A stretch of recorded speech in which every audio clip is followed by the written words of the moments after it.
तपती दोपहर के 2 बज रहे थे। चेन्नई की सड़कें सूरज की भट्ठी में तप रही थीं। चमचमाती बड़ी बड़ी गाड़ियों का शोर, गगनचुंबी इमारतें और सड़क किनारे दौड़ती जिंदगी, हर तरफ एक अजीब सी भागदौड़ थी।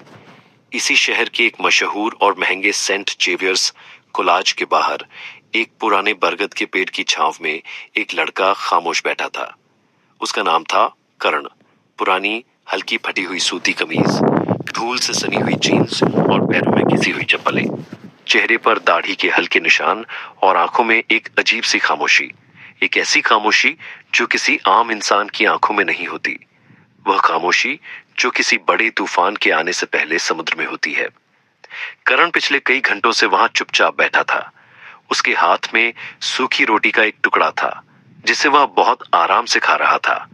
उसके आसपास से गुजरने वाले अमीर बाप के बिगड़ैल लड़के और लड़कियां उसे देखकर अजीब अजीब मुंह बना रहे थे। कोई उसे फकीर कहकर हंस रहा था तो कोई भिखारी समझकर दूर से गुजर रहा था।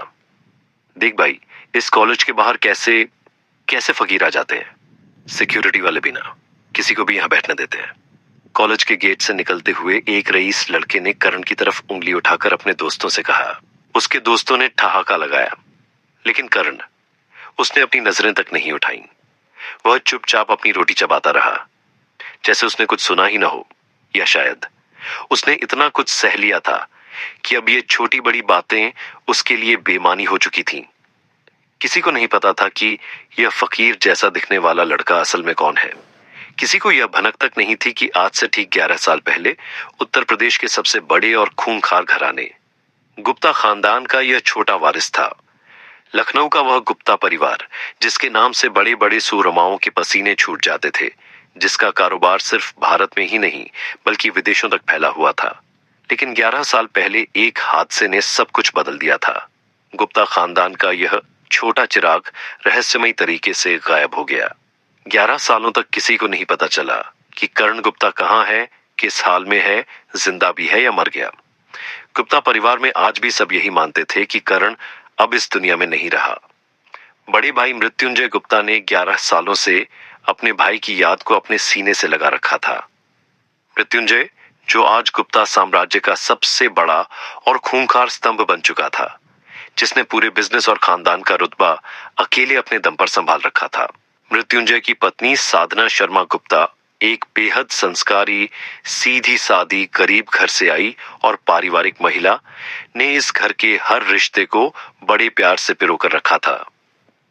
साधना भाभी ने कभी करण को देखा तो नहीं था, लेकिन अपने पति मृत्युंजय के मुंह से करण की बातें सुनकर वह हमेशा ईश्वर से यही प्रार्थना करती थी कि काश उनका छोटा भाई जहां कहीं भी हो, सलामत हो।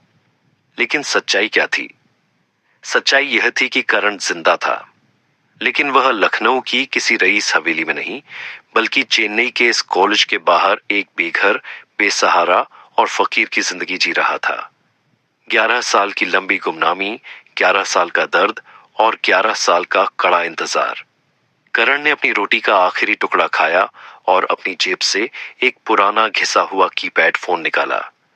यह फोन इतना पुराना था कि कोई इसे कबाड़ में भी न खरीदे।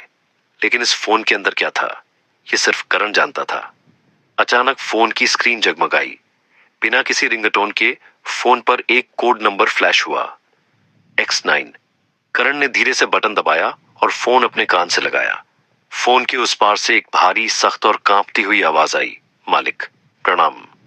करण की आवाज में जरा भी घबराहट नहीं थी। उसने बहुत ही धीमी लेकिन बर्फीली आवाज में कहा, बोलो। शेरा। शेरा, अंडरवर्ल्ड की दुनिया का वह खूंखार नाम जिससे बड़े बड़े माफिया कांपते थे। लेकिन इस वक्त शेरा की आवाज में सिर्फ और सिर्फ अपने आका के लिए बेपनाह इज्जत और डर था। मालिक, लखनऊ से खबर आई है। शेरा ने सांस रोककर कहा, बड़े मालिक यानी मृत्युंजय सर के खिलाफ कुछ अंदरूनी दुश्मनों ने चाल चलना शुरू कर दिया है। शहर के कुछ बड़े ठेके और अंडरवर्ल्ड के कुछ पुराने सिंडिकेट गुप्ता खानदान पर हमला करने की फिराक में है। बड़े साहब को इस बात का अंदाजा भी नहीं है। करण की आंखें अचानक ठिठक गईं। उसके शांत चेहरे पर एक पल के लिए एक खूंखार चमक उभरी, लेकिन उसने अपनी सांसों पर काबू पाया। मृत्युंजय भाई कैसे हैं? करण ने पूछा। उसकी आवाज में बड़े भाई के लिए छुपा हुआ प्यार साफ झलक रहा था। बड़े साहब ठीक है मालिक। साधना भाभी जी भी घर का पूरा ख्याल रख रही हैं। हाल ही में बड़े साहब ने साधना भाभी के कहने पर कुछ बड़े अनाथ आश्रमों को दान भी दिया है। लेकिन दुश्मनों की नजर गुप्ता विला पर है। करण ने एक ठंडी सांस ली। उसने दूर कोलाज की बड़ी इमारत को देखा और कहा, शेरा, अभी हमारा वक्त नहीं आया है। 11 साल का जो वादा मैंने खुद से किया था उसमें अभी कुछ महीने बाकी हैं। जब तक मैं खुद लखनऊ कदम न रखूं तब तक गुप्ता परिवार पर एक खरोंच भी नहीं आनी चाहिए। अगर किसी ने मृत्युंजय भाई या साधना भाभी की तरफ आंख उठाकर भी देखा तो उस हाथ को जड़ से उखाड़ फेंकना। जी मालिक, आपका हुक्म सिर आंखों पर। लेकिन आप कब तक इस फकीर की जिंदगी झेंगे? आपका वह साम्राज्य, आपकी वह खूंखार पहचान। दुनिया तड़प रही है यह जानने के लिए कि असली बादशाह आखिर कहां है। शेरा की आवाज में दर्द था। करण ने फीकी सी मुस्कान के साथ कहा, दुनिया को तड़पने दो शेरा, गुमनामी का अपना ही मजा है। जब तक शेरों की खाल ओढ़कर गीदड़ नाच रहे हैं, नाचने दो। जिस दिन यह फकीर उठेगा उस दिन पूरा इतिहास बदला जाएगा। करण ने कॉल काट दिया। उसने फोन अपनी जेब में वापस रखा और एक बार फिर अपनी पुरानी फटी कमीज को सही करते हुए बरगद के पेड़ से टेक लगा ली। तभी कोलाज के मेन गेट से एक चमचमाती हुई लाल रंग की मर्सिडीज कार बाहर निकली। गाड़ी के शीशे नीचे थे। कार की ड्राइविंग सीट पर एक बहुत ही खूबसूरत, हंसमुख और सीधी सादी लड़की बैठी थी। उसके चेहरे पर एक अजीब सा मासूम सा नूर था। उसका नाम था राधा सिंघानिया। राधा इस शहर के बहुत बड़े बिजनेसमैन की इकलौती बेटी थी। अमीर होने के बावजूद उसमें घमंड का नामो निशान तक नहीं था। वह इस कॉलेज में फाइनल ईयर की स्टूडेंट थी। राधा की कार जैसे ही कॉलेज के गेट से बाहर निकली, उसकी नजर सड़क किनारे बरगद के पेड़ के नीचे बैठे उस फकीर लड़के यानी करण पर पड़ी। राधा ने कई बार इस लड़के को यहाँ देखा था। वह हमेशा सोचती थी कि इतना नौजवान लड़का जिसके चेहरे पर इतना तेज है, वह इस हाल में यहाँ क्यों बैठा रहता है? क्या इसका कोई घर नहीं है? क्या इसके माता पिता नहीं है? राधा ने तुरंत अपनी कार रोकी। कार का दरवाजा खुला और अपने हाथ में एक छोटा सा टिफिन बॉक्स लेकर वह करण की तरफ बढ़ी। करण ने आहट सुनकर अपनी आंखें खोली। उसके सामने एक बेहद खूबसूरत लड़की खड़ी थी, जिसकी आंखों में उसके लिए कोई हकारत या नफरत नहीं थी, बल्कि सिर्फ और सिर्फ हमदर्दी थी। सुनो, राधा ने बहुत ही मीठी आवाज में कहा। करण ने उसे देखा लेकिन कुछ बोला नहीं। वह शांत रहा। राधा ने मुस्कुराते हुए वह टिफिन बॉक्स करण की तरफ बढ़ा दिया। तुम रोज यहाँ भूखे बैठे रहते हो। मैंने देखा है तुम सूखी रोटी खा रहे थे। यह फ्रेश खाना है, मेरी मम्मी ने बनाया है, तुम इसे खा लो। करण ने उस टिफिन बॉक्स को देखा और फिर राधा की आंखों में झांका। 11 सालों में किसी अनजान शख्स ने उससे इस तरह प्यार और हमदर्दी से बात नहीं की थी। दुनिया ने उसे सिर्फ दुत्कारना और दूर भगाना सीखा था। करण की खामोशी देखकर राधा ने टिफिन उसके पास जमीन पर रख दिया और मुस्कुराते हुए बोली, घबराओ मत, इसमें कोई जहर नहीं है, खा लेना, ठीक है? और हाँ, रोज यहाँ सूखी रोटी मत खाया करो, सेहत खराब हो जाएगी। राधा मुड़ी और अपनी कार की तरफ बढ़ने लगी। करण ने उस जाती हुई लड़की को देखा। उसके दिल के किसी कोने में 11 साल बाद एक अजीब सी हलचल हुई थी। एक ऐसी मासूम लड़की जो उसके फकीर रूप के पीछे छुपे सच को नहीं जानती थी, लेकिन फिर भी उसके लिए दिल में इतनी दया रखती थी। करण को नहीं पता था कि यह लड़की आगे चलकर उसकी जिंदगी का सबसे बड़ा मोड़ बनने वाली थी। उसे नहीं पता था कि जिस लड़की को वह आज एक आम कॉलेज स्टूडेंट समझ रहा है, वही राधा आगे चलकर उसके दिल पर राज करेगी। और दूसरी तरफ राधा को यह वहम भी नहीं था कि जिस लड़के को वह एक बेसहारा और गरीब फकीर समझकर खाना दे रही है, वह असल में भारत के सबसे बड़े गुप्ता खानदान का असली वारिस है और एक ऐसा खूंखार चेहरा है जिसके एक इशारे पर पूरे शहर में तबाही मच सकती थी।